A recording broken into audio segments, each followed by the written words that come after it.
Olá, pessoal. Estou aqui hoje com o meu sócio querido, Thiago Rodrigues. Ele que é graduado em Direito, com habilitação em Direito Internacional pela Universidade do Estado do Amazonas.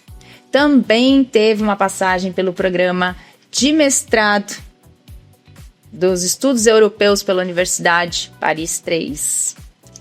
E também é certificado pela Associação Suíça de Prática Internacional Legal em Planejamento Patrimonial e Proteção Internacional. E hoje nós vamos tratar sobre um assunto bem interessante, porque a gente tem visto muita gente falar sobre saída fiscal para o Uruguai, o que é saída fiscal, quando é preciso fazer. A gente vai esclarecer esses pontos para vocês. Não é isso, Thiago? É isso mesmo, Karina. Muito obrigado por me receber. Obrigado por estar aqui com você, né? E falando um pouco também para quem não conhece a doutora Karina. A doutora Karina, que possui mais de 25 anos de advocacia consultiva, é especialista em Direito Tributário pela PUC São Paulo e em Planejamento Societário e Holding pela EBPOS, professora, inclusive, hoje da EBPOS, né?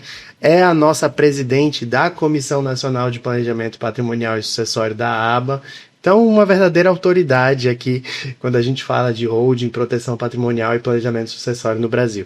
Prazer estar aqui com você hoje para a gente esclarecer esses pontos tão importantes sobre esse assunto que está aí na boca do povo, vamos dizer assim. É isso mesmo, Thiago. E a gente, assim como a gente vê muita gente falar sobre o planejamento nacional, a gente também vê isso no âmbito internacional. E uma coisa que traz uma certa insegurança, né? Muita gente falando, eu quero dar saída fiscal do Brasil, porque eu ouvi dizer que no Uruguai é muito bom, é uma ótima oportunidade. Mas antes da gente falar sobre as vantagens e desvantagens de dar a saída fiscal para o Uruguai, eu queria que você falasse um pouquinho para a gente sobre o que é dar saída fiscal de um país. Perfeito. É muito importante, Karina, nós termos esse conceito, e para que você possa entender, quando falamos de saída fiscal, nós precisamos entender o que é a residência fiscal. O que caracteriza a pessoa ter ou não a residência fiscal em um certo país. E isso é algo que é muito deixado de lado e se entende que dar a saída fiscal é apenas um procedimento administrativo, mas vai muito além disso. Então, é importante sabermos que cada país possui as suas regras para determinar ou não que um certo cidadão, uma pessoa que está presente no seu território, seja ou não residente fiscal naquele país. Então, as regras que o Brasil possui não são as mesmas regras que o Uruguai possui, nem os Estados Unidos, nem Portugal. Então, isso vai depender. Algumas coisas são semelhantes, obviamente, né? A gente tem um número mágico, vamos dizer assim, que são os 183 dias, né, que são passados num país, ou seja, ali praticamente 6 meses que você passa. A maioria dos países possui essa regra e que vão configurar você como residente fiscal num país. E qual é a consequência de você se tornar residente fiscal no país? É que você, a partir daquele momento, tem que cumprir com as suas obrigações tributárias, acessórias, né? Assim, a entrega da declaração de imposto de renda naquele país com relação aos seus rendimentos. Se eles vão ser os rendimentos apenas recebíveis naquele país ou os rendimentos recebidos de forma global, vai depender de como aquele país trata o seu sistema de tributação. Vamos usar o exemplo do Brasil. O Brasil trata a tributação através do princípio da universalidade da renda. Ou seja, toda a renda, um residente fiscal no Brasil, toda a renda que ele recebe, seja no Brasil ou no exterior, ela vai e deve ser tanto declarada como tributada no Brasil. Tá? Isso é um erro muito comum, inclusive, quando a gente começa a falar. E a gente sabe que esse é um princípio que a maioria dos países segue. Exato. E as pessoas não se dão conta disso, né? Como, por exemplo, os Estados Unidos, como, por exemplo, Portugal, o próprio Uruguai. Então, assim, você vai ter países ali que vão seguir o princípio da universalidade. Às vezes você pode ter uma certa isenção por um período, né? Mas não significa que você não vá tributar. E esse é um erro muito comum. Exato. Mesmo que a gente vê no nosso público, né? Exatamente. E, inclusive, eu acho que poderemos ir até além de afirmar que a regra é a universalidade. Exato. E a exceção são os países que adotam o princípio ou permitem a aplicação do princípio da territorialidade. Que quer dizer o quê? Que quer dizer que você só vai tributar, enquanto residente fiscal no país, as rendas que você receber naquele país.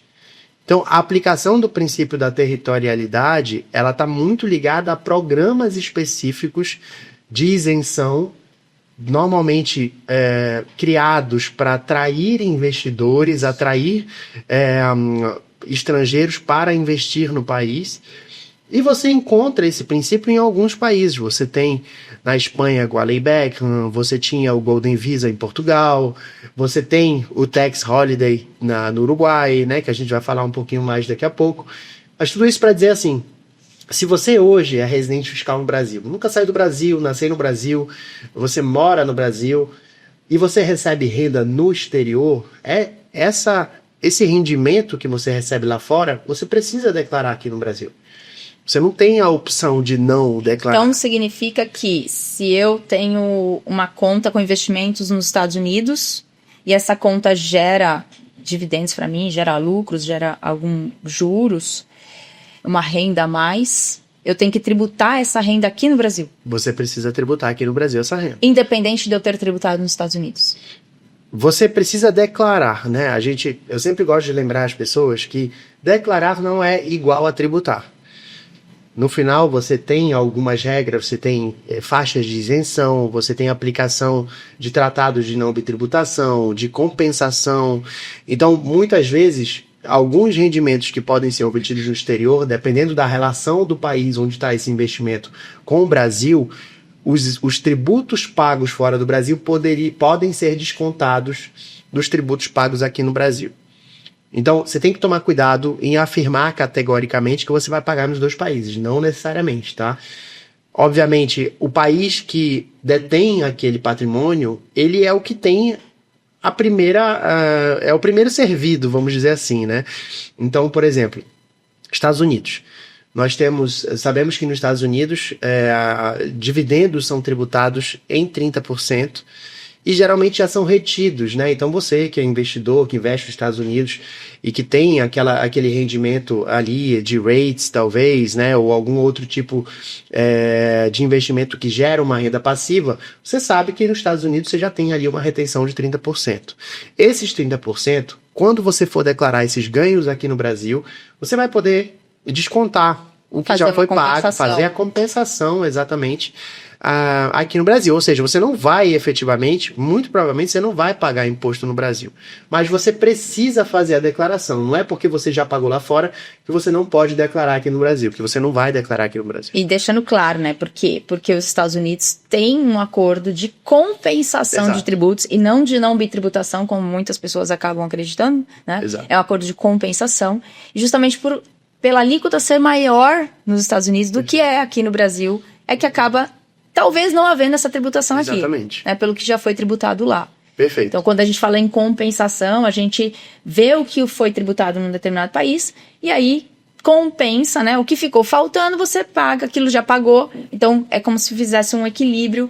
O que ficou faltando, você paga naquele outro país, se ficou faltando. Se a alíquota naquele país for menos, infelizmente você vai pagar aquilo mesmo, não tem o que fazer. Que é diferente da não bitributação. Porque aí na não bitributação, a gente tem a tributação no lugar, então como aqui já foi tributado, não tributa naquele lugar, no outro país, independente da alíquota e tudo mais. E é por isso que a gente tem que sempre pesquisar, né, Thiago, se os países têm acordos. Se é um acordo de compensação, se é um acordo de não bitributação, para a gente também saber como é que funciona isso. E apenas um pequeno detalhe aqui, antes da gente voltar para falar de saída fiscal, é que exatamente por essa complexidade existir que você, brasileiro, que possui patrimônio no exterior, ou que foi morar no exterior, que tem qualquer tipo de relação no exterior, precisa estar bem assessorado. Você não pode simplesmente, se não é a sua área de atuação, achar que você vai ser capaz de entender todos os aspectos tributários envolvidos na sua relação entre o Brasil e o país em que você foi morar. Né? E assim, infelizmente, nós vemos muitos profissionais hoje que não são habilitados, que não são capacitados, dando orientações erradas e que colocam em jogo realmente a situação dos clientes. Colocam num perigo até, dependendo do país em que você estiver relacionando, de cadeia. É isso que eu ia comentar agora. Exatamente, né? Então, assim, por exemplo, os Estados Unidos, a gente sempre costuma falar que a gente não pode brincar com os Estados Unidos, né? Lá nós não temos o conceito da prescrição, né? Então aqui no Brasil a gente tem sempre aquele reflexo, mas já passaram 5 anos, então o que for de 5 anos para trás ninguém vai me cobrar. Nos Estados Unidos não existe isso, tá? A gente teve casos recentes, inclusive de brasileiros sendo cobrados por tributos não recolhidos, né? E rendas não declaradas de 20 anos atrás. Então, assim, tome muito cuidado. Eu acho que, assim, Estados Unidos, se você tem dúvidas, lembre-se sempre do Al Capone. Porque, na final das contas, foi pelo que ele foi preso lá, né? Ele cometeu vários crimes, mas o que pegou? Receita Federal Americana. Sonegação de impostos. Então, assim, é um negócio grave. É uma situação gravíssima e que a gente tem que alertar em relação a isso. Mas vamos lá, Thiago. Vamos voltar para a saída fiscal. Voltando para a saída fiscal. Exatamente. Acho que entendemos, né? Entendemos o que é a saída fiscal. A residência. O que é a residência fiscal. Exatamente. E agora sim, o que eu preciso que você explique aqui para o nosso público? Tá bom, eu não estou mais aqui, eu me enquadrei nessa situação de residente fiscal em um outro país onde eu fui morar. O que eu preciso fazer aqui no Brasil para regularizar a minha situação perante a Receita Federal? Perfeito. Então, assim, primeiro, da mesma forma que nós temos os requisitos de obtenção da residência fiscal, nós temos também os requisitos para sair fiscalmente de um país, né? Então, trazendo para a realidade do Brasil, não vou mencionar aqui a realidade de outros países por enquanto, mas no Brasil, para você dar a sua saída fiscal, você precisa realmente sair do país.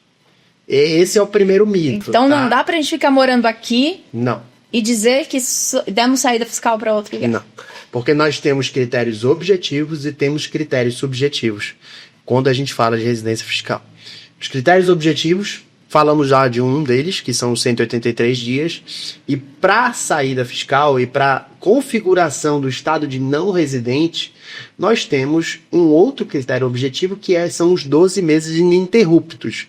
Então, se você sai do Brasil e fica mais de 12 meses fora do país, com ou sem a intenção de voltar, tá? Aqui não importa o critério subjetivo, a Receita Federal e a nossa legislação entende que esses 12 meses já são o necessário para você configurar a sua saída fiscal.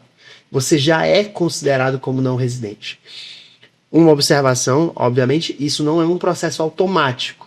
Então, nós não sabemos, né, e espero que os nossos legisladores e as nossas autoridades coatoras não me ouçam falando isso, mas não temos, até onde de nosso conhecimento, um compartilhamento de informações entre a Polícia Federal e a Receita Federal para saber quantos dias uma pessoa passou fora do país. Embora o nosso ministro já tenha falado aí sobre fiscalização e etc, né? A gente sabe que teve aí uma conversa de que vão pegar o pessoal que está fora. Exatamente. Então, é possível que eles até hoje não tenham agido, mas que essa informação já seja compartilhada. Assim como a questão das contas, né, Thiago? Porque muitas pessoas que tinham contas fora do Brasil...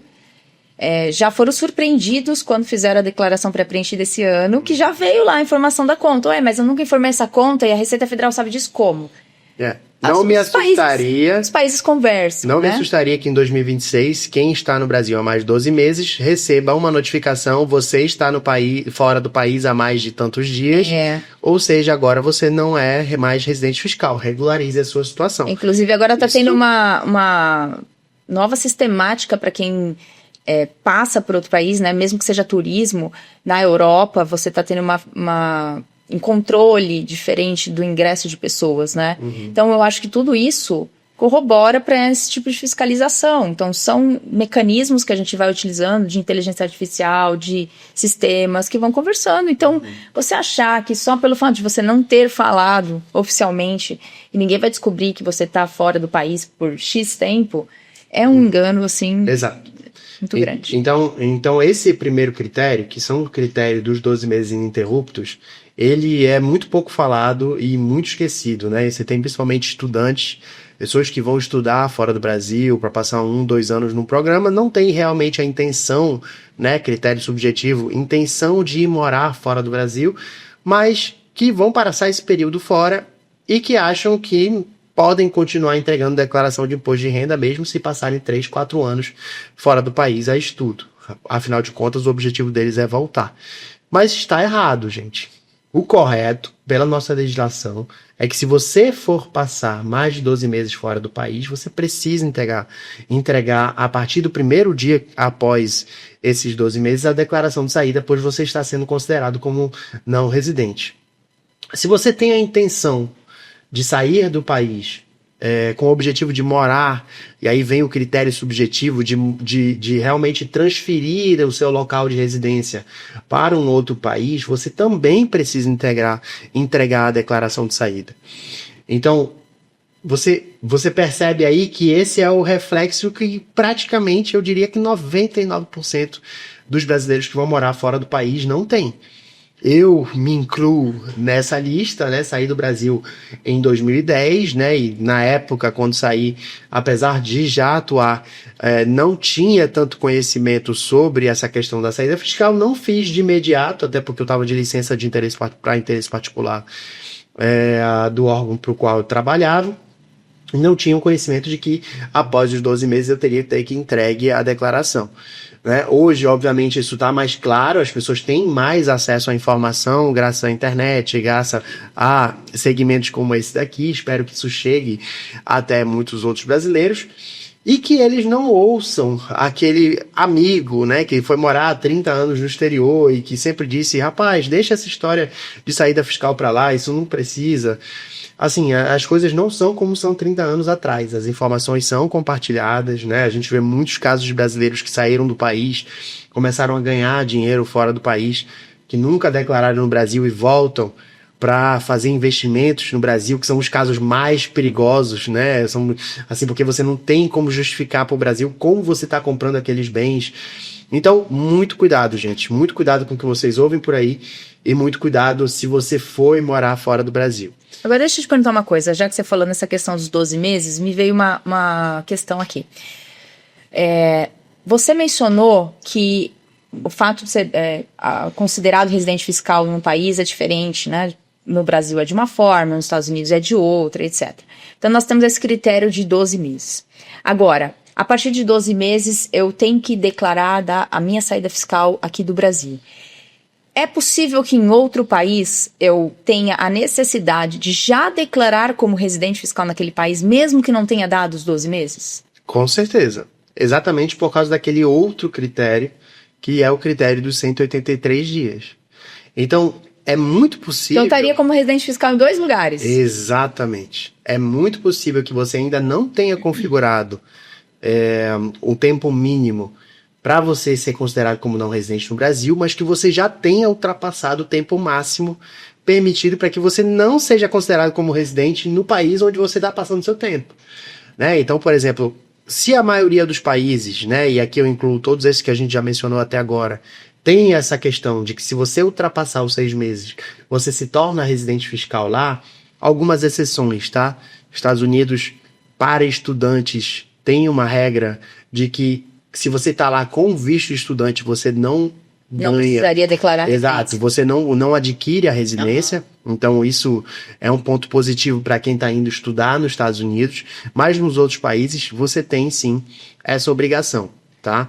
Então, você passa então a partir desse momento a ter a residência fiscal nos 2 países. E aí a gente entra num ponto de muita controvérsia, Karina. Por quê? Porque como os sistemas não são interligados, aqui eu estou falando de sistema de países diferentes. Sim. Você consegue, na prática, ter residência fiscal em múltiplos países. Tá? O que não seria o correto. O que não seria o correto. Por exemplo, se fui passar 7 meses em Portugal, configurei os 6 meses, então passei a ter uma obrigação com Portugal, continuei declarando o meu imposto de renda no Brasil. Depois disso, eu me mudei para um outro país, fiquei mais 7 meses lá, e nesse período continuei declarando tanto no Brasil quanto em Portugal, e eu vou acumulando várias residências fiscais, que se eu não fizer o procedimento de saída, aquele país não tem como saber que eu não estou mais residente fiscal aí. Entendeu? Então você começa a acumular obrigações fiscais em diversos países.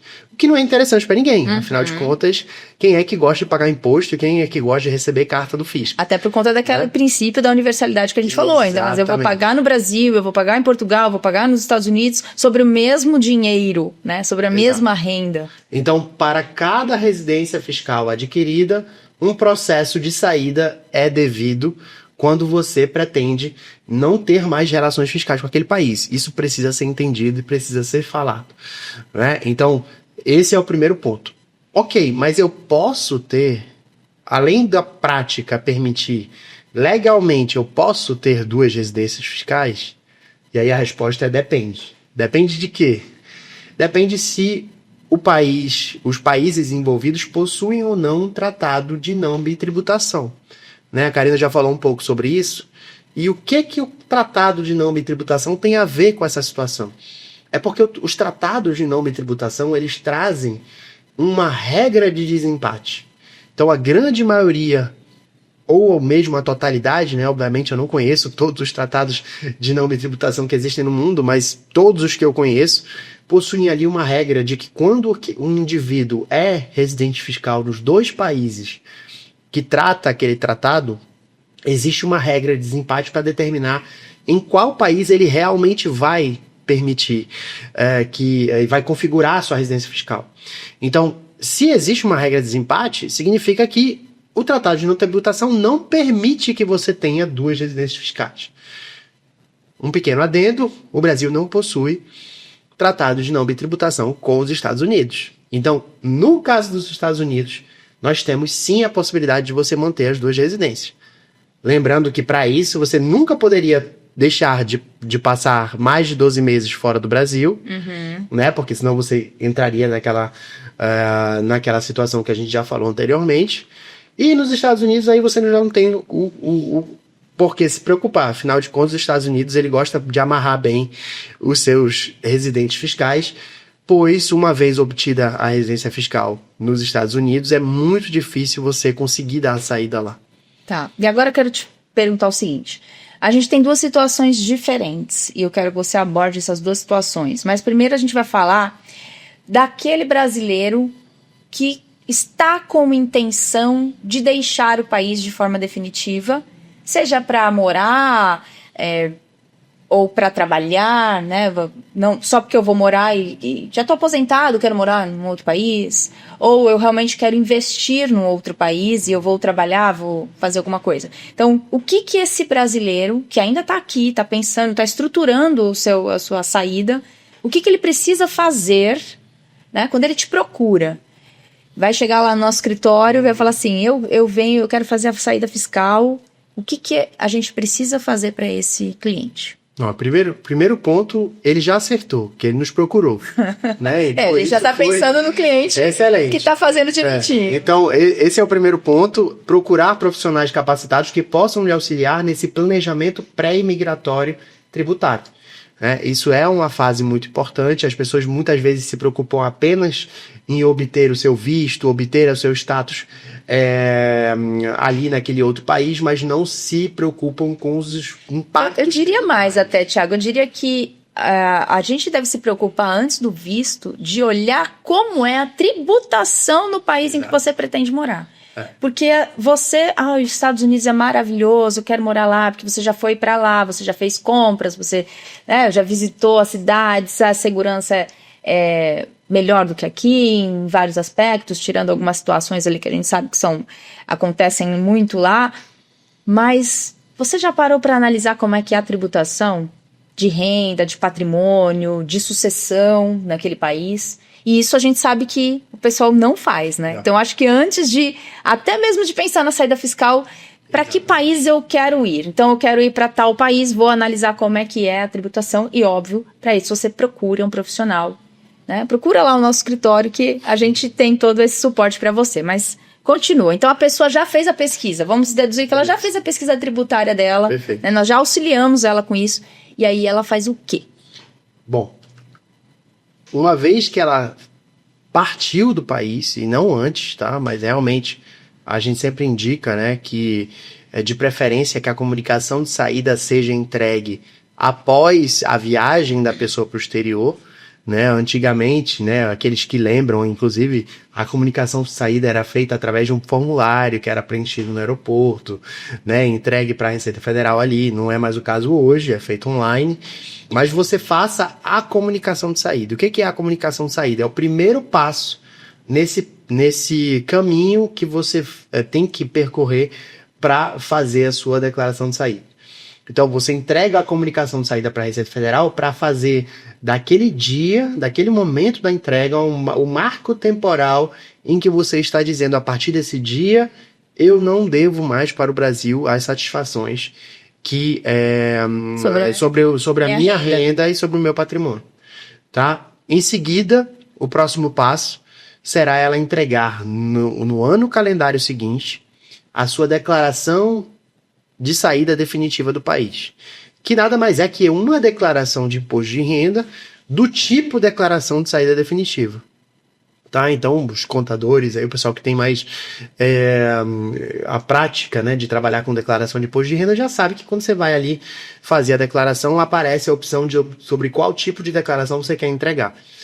Entregue a declaração de saída definitiva, não acabou ainda o processo. Você precisa fazer a comunicação às fontes pagadoras.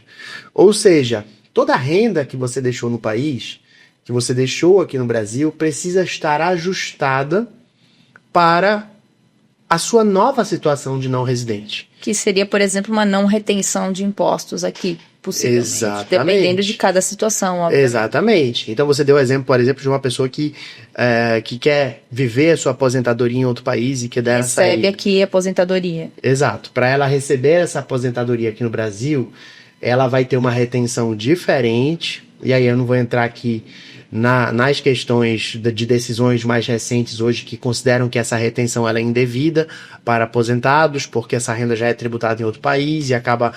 Enfim, não vamos entrar nessa discussão, mas você vai ter que informar aquele órgão que paga a sua aposentadoria, né? Ou seria o INSS, ou a gente sabe que tem as previdências estaduais também que pagam, ou então até uma previdência privada, que você passou a ser não residente no país.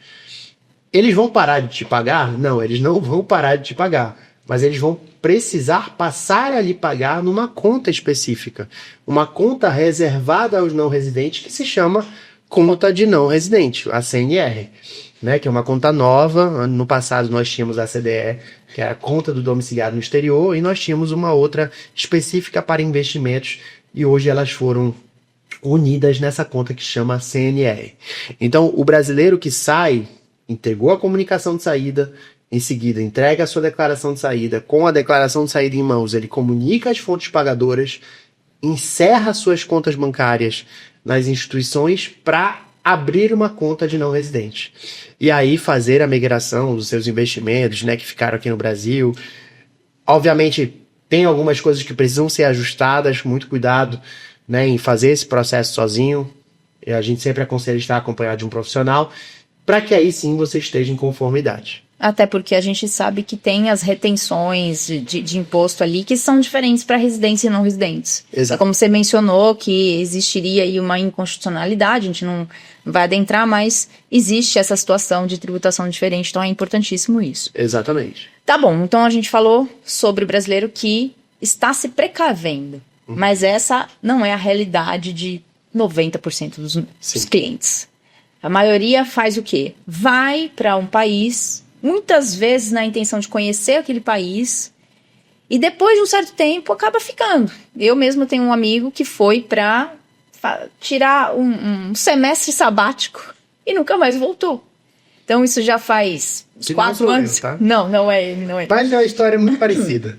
Então, pra gente ver que isso é muito comum. Então, a pessoa vai para fazer uma viagem, quero conhecer o país de uma forma mais ampla, né? Não só uma viagem de 15 dias, então vou passar 6 meses no país e etc. Hoje a gente tem uma mobilidade muito grande em termos de trabalho, então é possível fazer isso.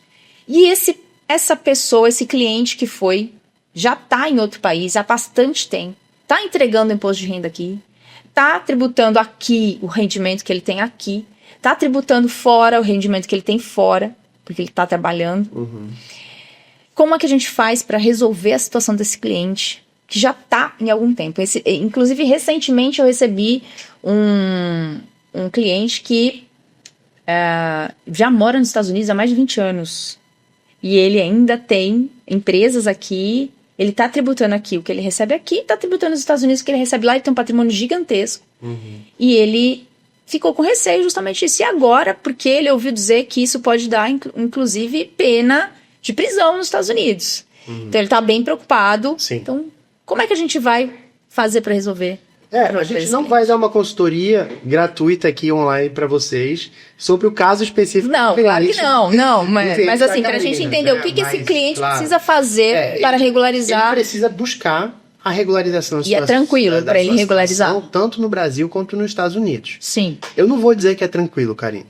Não vou dizer que é tranquilo porque ele manteve durante muito tempo uma vida dupla. Né? Uma vida no Brasil e uma vida nos Estados Unidos. Quanto mais tempo ele ficar sem regularizar isso, vai piorando a situação. Vai piorando a situação, exato. Ele poderia alegar que, efetivamente, ele não tirou do Brasil o centro de interesse dele, né? Mas ele omitiu renda americana. Porque lá tributa o que ele recebe aqui também. E aqui, especificamente do caso dos Estados Unidos, né? Exato. A gente está falando de vários, mas... E aqui tributa aquilo que ele recebe lá. Né? Então, ele vai ter uma escolha. Geralmente, com esse tipo de cliente, a gente faz as simulações para ele. Olha, se você for regularizar a sua situação realmente nos últimos 5 anos, você vai recolher tanto de imposto sobre esses rendimentos. Ou então, a gente pode alegar que você até hoje manteve a sua residência fiscal aqui por uma escolha sua, né, por realmente manter o seu centro de interesse, e que a partir de agora você vai dar a saída. Então tem algumas opções que a gente conversa com o cliente, né, mas se formos pegar ao pé da letra, esse cliente precisa realmente regularizar a situação passada e presente, recolhendo os impostos devidos sobre as rendas que ele deveria ter tido. Bom, importante é saber que dá para resolver. Claro. E que você precisa tomar uma atitude o mais rápido possível para que a bola de neve não fique tão grande, né? Quanto mais tempo passando. A gente sempre tem um princípio importante, que a autorregularização ela é sempre melhor do que a fiscalização. Então, você tomar a iniciativa de se autorregularizar sempre vai ser visto de uma forma mais benéfica pela fiscalização, com boa fé, do que você ser pego. E sabemos que estamos aí diante de um momento em que os governos estão são modernizando e se comunicando ainda mais. Então a gente sabe que muitas dessas pessoas estão com um risco iminente de passarem a ser fiscalizadas em breve. Muito bem, já falamos então sobre a saída fiscal e agora eu quero conversar contigo sobre um local específico que a gente tem ouvido muito falar. Porque todo mundo sabe, Estados Unidos é um pouco mais complexo, embora haja uma vontade muito grande do brasileiro de ir para os Estados Unidos. Mas há uma vontade maior ainda do brasileiro de reduzir a sua carga tributária. E isso não tem nada de errado em relação a isso. Depende da forma que você faz, obviamente. Se você fizer isso dentro da legislação, de acordo com o que a própria lei brasileira te permite, que a gente chama de elisão fiscal, é um planejamento tributário e tudo bem. Mas a gente tem visto na internet uma divulgação amplíssima. De forma agressiva, inclusive. Exatamente. Sobre a residência fiscal no Uruguai, que é nosso país aqui vizinho. Então, muita gente tem falado sobre isso, Thiago. Faça sua saída fiscal para o Uruguai, porque é super tranquilo, é fácil, é simples. Você nem precisa morar no Uruguai, você pode voltar para o Brasil, fica morando aqui no Brasil, mas você vai declarar que você é residente fiscal no Uruguai. A gente tem visto isso. E eu queria falar um pouquinho sobre isso com você. Então, primeira coisa, o que precisa para você ser residente fiscal no Uruguai? Quais são os requisitos que os brasileiros teriam aqui? Primeiro, a gente tem aquele requisito que a gente já comentou aqui, que são 183 dias passados no Uruguai. Né? Então, se você obtém qualquer tipo de visto para ir para o Uruguai, e você passa mais de 183 dias lá, você adquire a residência fiscal uruguaia. Ponto. Tá. Você pode ir como estudante, você pode ir porque você conseguiu um visto de trabalho. Para as pessoas que realmente estão morando no Uruguai, o número de dias, esse é o requisito objetivo. Mas aí tem requisitos próprios. Sim, requisitos próprios, né? E você tem, entretanto, a opção de obter a residência fiscal uruguaia através de um investimento. Né? Então, esse é o principal caso que está sendo divulgado hoje. Né? Que você não precisa necessariamente passar os 183 dias lá. E quais são esses tipos de investimentos? Se você tem um investimento em imóvel de pelo menos $520 mil, você obtém a residência fiscal uruguaia e você pode se aproveitar daquilo que a gente chama de tax holiday. Né? Que é o tax holiday? Ele é um programa de isenção de impostos para quem está vindo investir no Uruguai. Então, durante o tax holiday, você fica isento de imposto sobre a renda de rendas passivas do exterior, que é exatamente o que muitos dos clientes estão buscando. Que é o quê? Que é, se você tem a residência fiscal uruguaia e que você recebe renda passiva de investimentos, renda passiva de pagamento de royalties, por exemplo, ou então renda passiva de dividendos que são distribuídos de empresas do exterior, esses dividendos, essa renda passiva não será tributada no Uruguai. E existe um prazo para isso? Ou vai para lá? Tax holiday, né, que é a expressão para como se fosse um feriado, né, umas férias, é de 11 anos. Então, durante os primeiros 11 anos, após ter obtido a participação nesse programa, você vai estar isento dessas rendas que não são geradas no próprio Uruguai. Tá bom, não quero ficar 183 dias no Uruguai.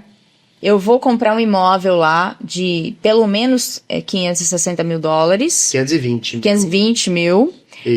Mas aí eu preciso ficar algum período lá ou não? Para esse tipo de investimento, você precisa ficar pelo menos 60 dias no Uruguai. Tá. O que, convenhamos, 60 dias em Punta del Este não deve ser a pior das coisas que você vai passar na sua vida. Com certeza, mas veja, é importante saber disso, por quê? Porque tem muita gente que tem filhos em período escolar. Então, tem filhos aqui no Brasil e aí, de repente, passar 60 dias fora pode não ser uma coisa assim tão fácil. Nós vamos chegar lá, tá? Né? Porque aqui a gente está vendendo as flores uruguaias, sim, né? Mas, bom, só para deixar aqui o alerta. Além dessa questão desse imóvel de 520 mil...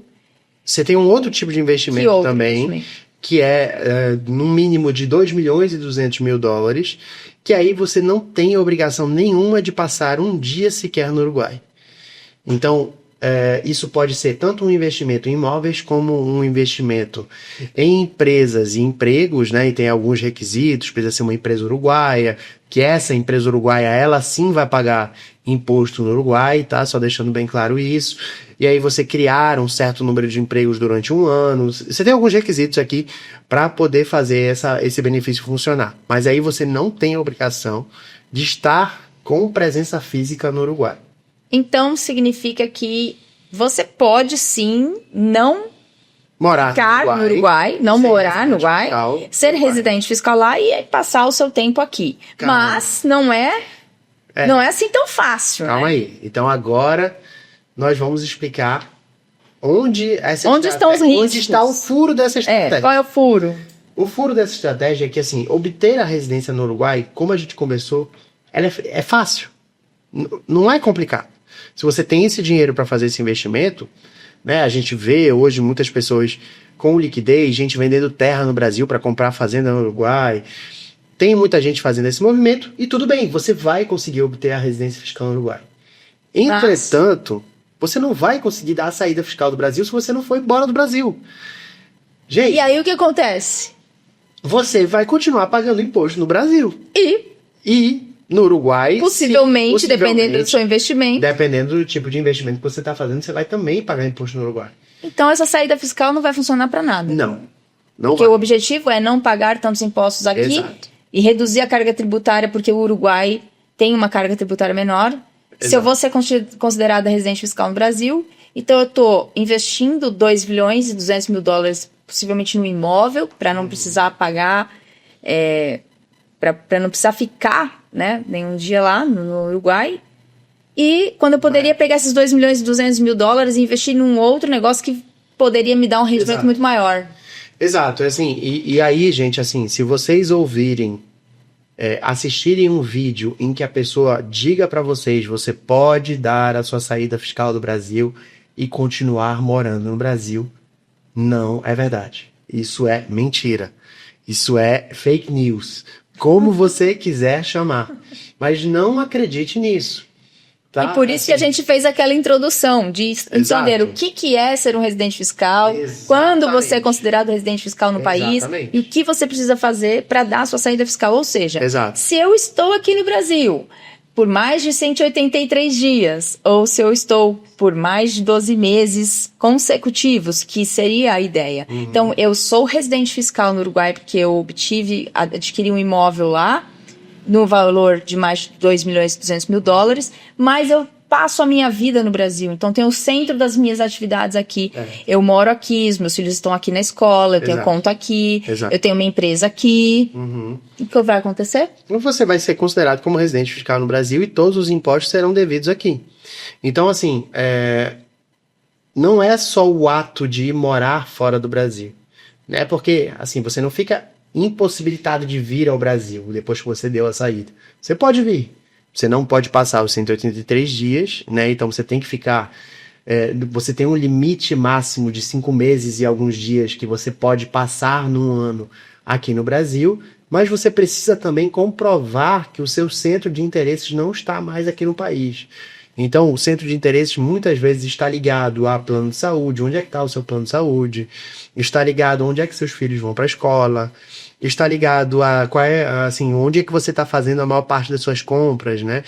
Então... mas e se eu tiver uma conta no Uruguai com cartão de crédito uruguaio? Tudo bem. E aí? Tudo bem. Mas você acha que isso é o suficiente? Porque as coisas, né? Porque muita gente fala assim, mas então eu vou ter uma conta fora, um cartão fora, ninguém vai ter como controlar o que eu gastei, etc. Mas tem outras coisas, né? Você tem um carro aqui, você passa num pedágio, né? Você eventualmente não sem parar.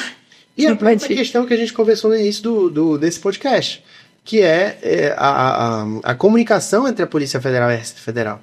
Porque cada vez que você atravessa a fronteira, você está dando a informação de que você está entrando ou não no país. Né? Eu já tive algumas conversas com pessoas que moram em regiões de fronteira, né?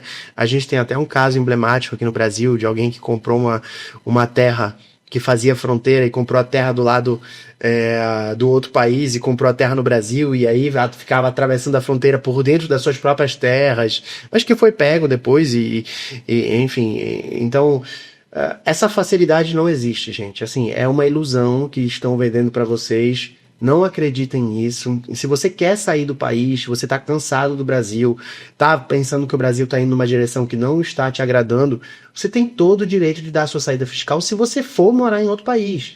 E você pode vir continuar visitando a sua família. O que você não pode é simular uma saída.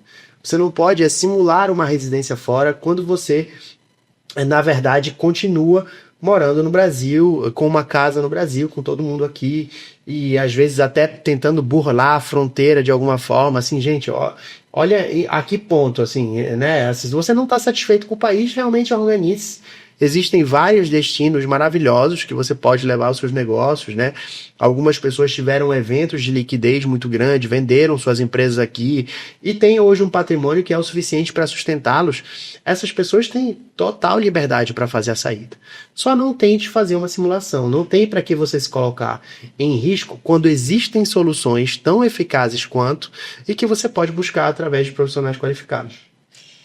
Bom, Thiago, eu acho que a gente conseguiu abordar de uma forma bem clara essa questão da saída fiscal, a questão do Uruguai, que é algo que a gente tem visto muito na internet, e eu queria trazer essa informação para os nossos clientes, para o nosso público, porque eu acho que é extremamente importante não buscar só a informação no Google, no ChatGPT, que a gente vê muito cliente que às vezes a gente vai atender e falar, mas eu já consultei o ChatGPT. E o ChatGPT ele vai te trazer as informações, mas ele não vai te trazer esses detalhes, né? Ele não vai te trazer o dia a dia, ele não vai... Você vai fazer uma pergunta, ele vai te responder aquilo exatamente, ele não vai te trazer todos esses poréns. Eu acho que é extremamente importante, porque assim como a gente vê muitas estratégias mirabolantes para não pagar os tributos ou simular situações no planejamento patrimonial, numa sucessão de bens, a gente vê isso também no internacional. E eu acho que é bem importante a gente alertar, porque no internacional a gente pode ter um agravante, que é justamente uma penalidade no outro país, inclusive, que pode chegar a uma penalidade de restrição de liberdade. Perfeito. Então eu acho que isso é bem importante, porque o Brasil a gente sabe que tem, obviamente, sonegação tributária, é crime, mas a gente não vê tão fortemente isso ser efetivamente levado a cabo. Mas em outros países a situação não é. Né? E a gente aqui se sente confortável porque é o nosso lugar. É aqui onde a gente nasceu, a gente conhece a lei, a gente sabe como é que a gente pode lidar, né? O jeito que a gente pode falar. Mas em outros países não. E às vezes a pessoa está sendo induzida por alguma informação e que pode gerar um problema muito maior lá na frente. Então, eu quero agradecer a você que esteve aqui presente com a gente. E se você conhece alguém que está nessa situação, que quer dar saída fiscal, ou se você está nessa situação, ou se você está pensando em morar em outro país, então já compartilha esse vídeo com as pessoas aí que você conhece do seu ciclo, porque a gente tem mais pessoas do que a gente imagina, né? Querendo sair do Brasil. E eu já agradeço imensamente. Isso é meu, eu que agradeço. Receber você. E a gente vai fazer novos vídeos para vocês sobre outros conteúdos. Nosso objetivo é realmente trazer informação para que você possa ter consciência na hora de tomar sua decisão. Acho que esse é o ponto mais importante, né, Thiago? Então eu deixo aqui aberto para suas últimas palavras antes da gente encerrar. Gente, muito obrigado mais uma vez a Karina, né? E assim, nós temos esse empreendimento juntos para ajudar você que tem uma situação que envolve planejamento internacional. Então fique à vontade de nos procurar, se é o caso, para que a gente possa conversar, entender a sua situação e lhe dar a melhor orientação. Acredito que essa é uma questão que foi negligenciada durante muitos anos pelos brasileiros que moram fora do país, mas a gente chegou num ponto em que agora a autorregularização ela é mais do que indicada, ela é necessária. Então, compartilhe esse vídeo com as pessoas que você conhece, que estão com situações muito parecidas com aquelas que nós descrevemos aqui hoje, para que não tenha nenhum tipo de complicação no futuro. Um grande abraço. É isso aí. Tchau, tchau. Até o próximo vídeo.